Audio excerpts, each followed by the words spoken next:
man, but you're not going to get rid of, and I guess what you're saying is you don't like Tomlin and maybe they should get rid of him. They're not. The Steelers aren't that type of organization where they just off the cuff just get rid of people that have made them very successful. They're not going to do it. Once again, 3 coaches like in the last 50 years.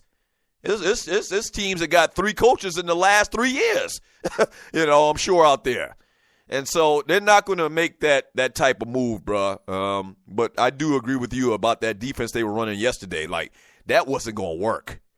That was not going to work. Brady had no threat of a push up the middle. He sat back there and he dissected the Pittsburgh Steelers defense, man, and it was tough to look at. Brady is 4-0 against Atlanta. Let's talk a little bit about Atlanta.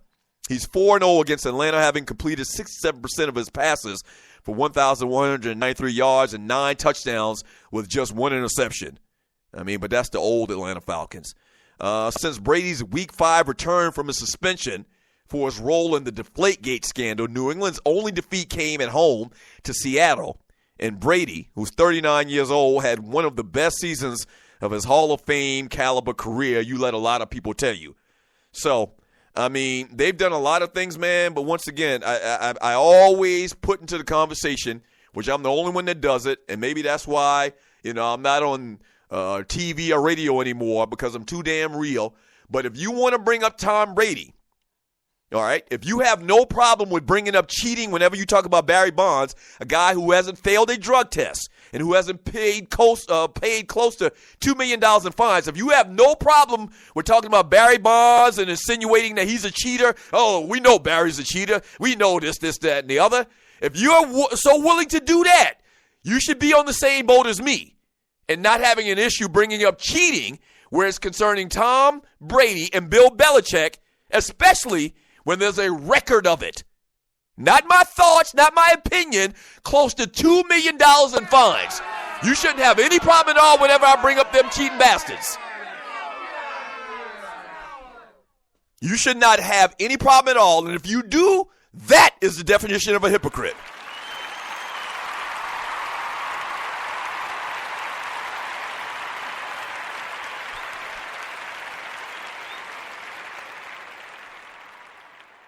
Period. Am I making more of it than what it really is?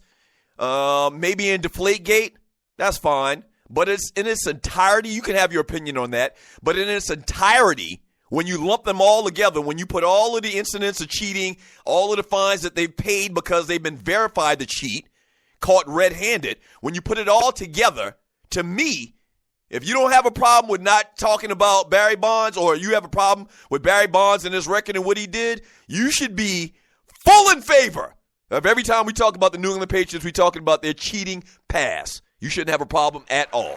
Let me read some messages in the chat room.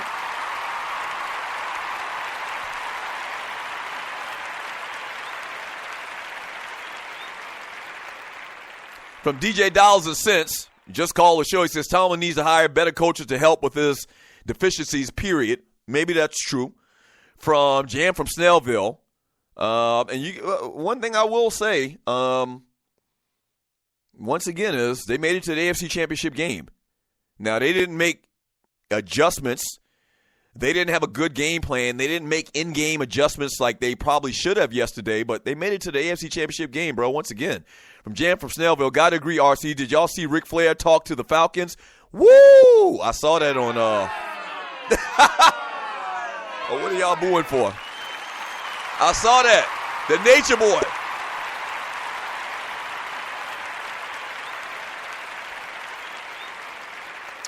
From Brian Hill, he says, you know good and damn well Big Head was on something. Laugh out loud, talking about Barry Bonds. But that's fine if that's your opinion. That's fine. That's your opinion. So you should 100% agree that the Patriots have been cheating. If you think that Barry Bonds was on something, we knew good and well Barry Bonds on something, then surely you agree with me that the New England Patriots should have an asterisk by their record over the last 15 years under Belichick. From Barbershop Sports Talk Podcast, during that win streak, they played the Colts without luck, played Cincinnati without Green, played Browns twice, played Giants with a bad offense, played Bills who can't stop my grandma from running through them, played Dolphins with a backup quarterback, played Chiefs, bad offense, Ravens only team to exploit them during the streak, but the D self-destructed. I think he's talking about the Atlanta Falcons. I don't know exactly who he's talking about. What do we got here? From RC, Tomlin needs to adjust when he plays New England, but he's still one of the 3 or 4 best coaches in the game. Yeah. So Jim Harbaugh's not in the game. I'm trying to think of the best coaches in the NFL right now. So, yeah, if you say Belichick's in it, I would say that Dan Quinn is in the conversation now. Maybe Pete Carroll. Dan Quinn is so early. I wouldn't put him in that type of conversation as far as best coaches in the league right now. If they win a Super Bowl, I think you have to. But if I were to say the best coaches in the NFL, I think Pete Carroll would be in the conversation. Jim Harbaugh would have, but he's not in the NFL anymore. Just stand out great coaches. Maybe John Harbaugh in Baltimore, based on the success that they've had for many, many years. He's got a Super Bowl to his credit. Maybe John Harbaugh's in the conversation. I'm trying to think. You're listening to the Doug Stewart Show. Yeah. So obviously Belichick. I wouldn't do it because he's a cheater. Belichick, Pete Carroll, and yeah, Mike Tomlin's probably, based on his record and his success and what he's done, he's in the conversation in top 5 coaches in the NFL. There's only 32 of them. Yeah, he's in that conversation.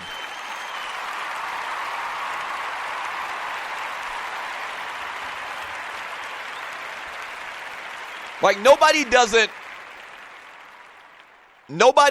jump out at me as far as one of the top coaches. I'm looking at the rosters right now, or not the rosters. I'm looking at the teams right now.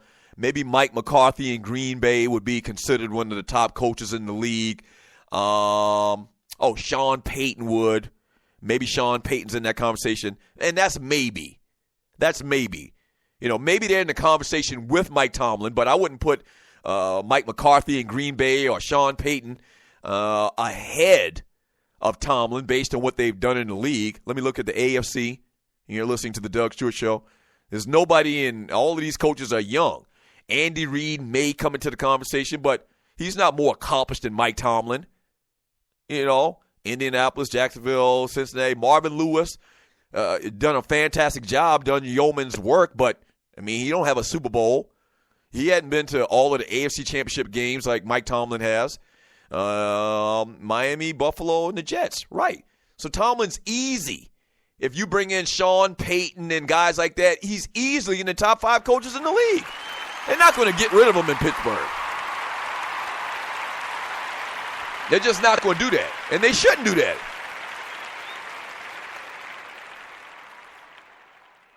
Chuchi, shaking my head, says they shouldn't have been there. It should have been KC. But they found a way to beat KC. And they were there in the AFC Championship game. What? They beat them on the field.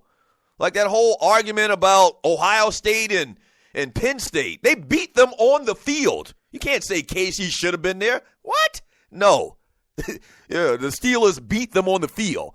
From that boy Chucky, Belichick can try and take away Julio, and he still got 9 more weapons. Fully loaded, Shawty. 100% right.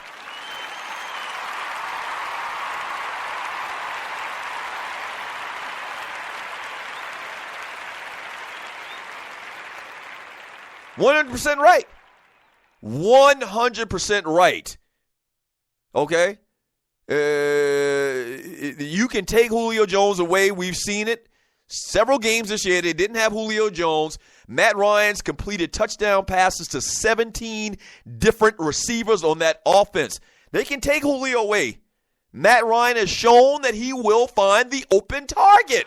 This year, he has shown that. And you're listening to the Doug Stewart Show.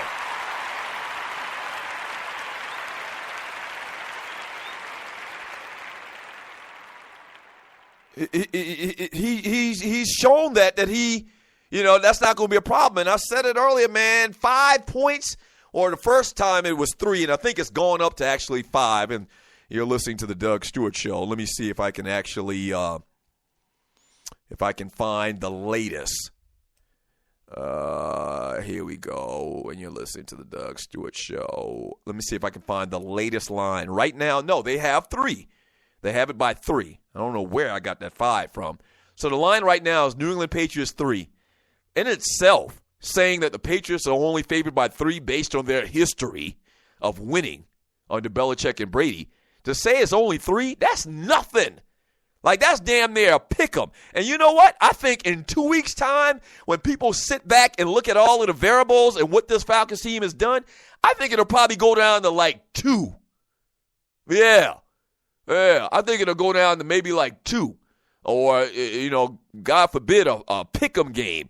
But the Falcons going to score. The Patriots didn't look crisp to me 2 weeks ago. Now, they looked crisp as hell yesterday. But against the Houston Texans, they didn't look crisp. And the Falcons right now are, as they say in the country, clicking on all cylinders. ATL, ho.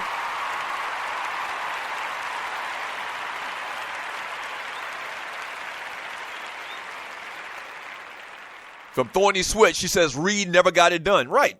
Andy Reid, I mean, he's had great success in the regular season. But just like they did in the past, they did it this year. Andy Reid is, he fizzles out in the playoffs. So would I take Andy Reid and what he's done as a coach over Mike Tomlin, who's already got a Super Bowl, has been to several AFC Championship games?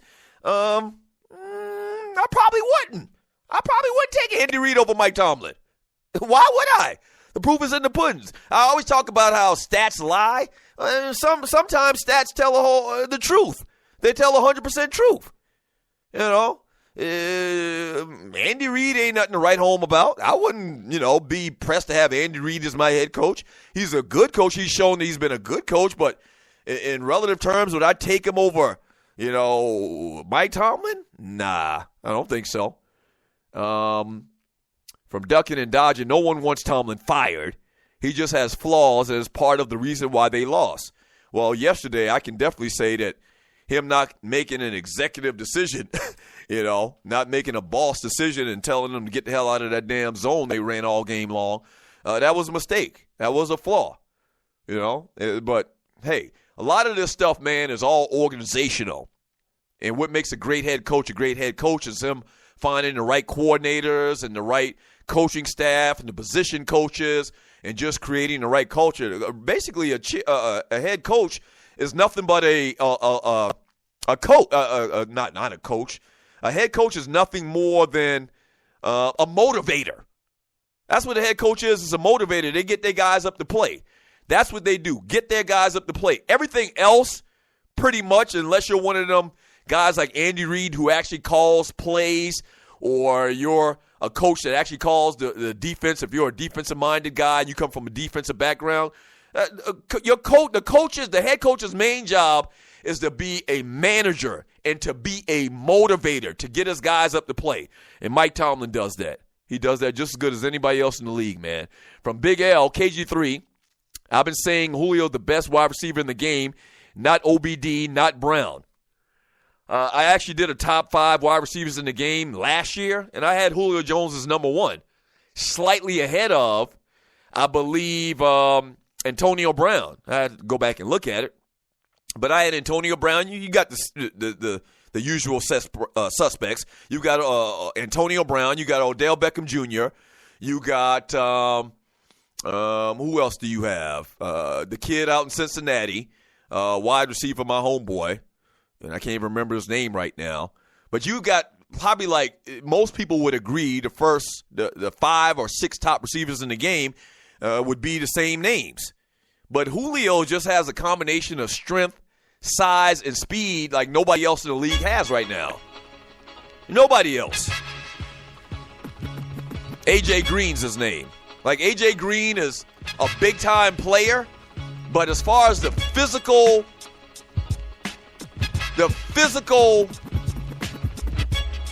stature of the guy, man, nobody compares with Julio. 6'3", 225 pounds, rock-solid steel. Can make all of the catches, can run all of the routes, can break tackles, can do everything. Blocks downfield. He's the complete wide receiver. Number 1, I would take him. Number 2, I would take Antonio Brown. Number 3, I'd probably take A.J. Green before Odell Beckham Jr. That's right, I said it. And maybe number 5, I'd take Odell Beckham Jr. Maybe I'll take Dez Bryant before Odell Beckham Jr. I don't know. Last 30 minutes of the Doug Stewart Show. Coming up next, don't go away. We're going to talk about this